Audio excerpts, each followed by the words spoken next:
बिना recording studio राहुई हो बेलना फेंक के ना हमारा राह पड़ो हो हवा देख के मात हो बेलना फेंक के ना कैसन मौगी ले अइही मोरा जिंदगी खराब कहीं कैसन मौगी ले अइही मोरा जिंदगी खराब कहीं हमारा लागो हो डरवा ओकरा देख के मारो हो बेलना फेंक के ना हमारा लागो हो डरवा ओकरा देख के मारो हो बेलना फेंक के ना कबो छोलनी देखाबो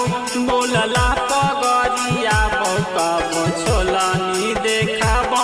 बोलला पगरिया हमारा रह परो हो मुहवा देख के मारो हो बेलना फेंक के ना हमारा रह परो हो मुहवा देख के मारो हो बेलना फेंक के ना मात हो बेलना फेंक के ना हमारा रह परो हो मुहवा देख के मात हो बेलना फेंक के ना तहु तोर पागल रख रात भर जागल तहु तोर पागल रख रात भर जागल बात बूझो हो नाही सारेख के मारो हो बेलना फेंक के ना बात बूझो हो नाही सारेख के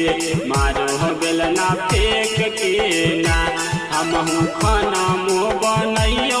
और गोहरा बोदा बैयो हम खाना मो बनैयो और गोहरा बोदा बैयो रोटी देबो हियो हम ही ओकरा सेक के मारो हो बेलना फेंक के ना रोटी देबो हियो हम ही ओकरा सेक के मारो हो बेलना फेंक के ना मात हो बेलना फेंक के ना रोटी देबो हियो हम ही ओकरा सेक के मात हो बेलना फेंक के ना जाना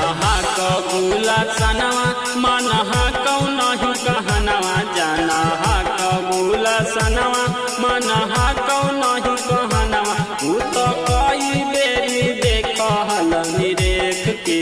मारो हो बेलना फेंक के ना उ तो कई बेरी देखल निरेख के मारो हो बेलना फेंक के ना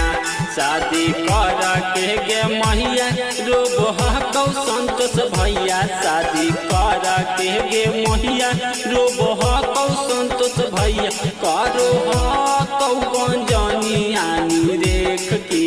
मारो हो बेलना फेंक के ना करो हकौ गंजनिया निरेख के मारो हो बेलना फेंक के ना।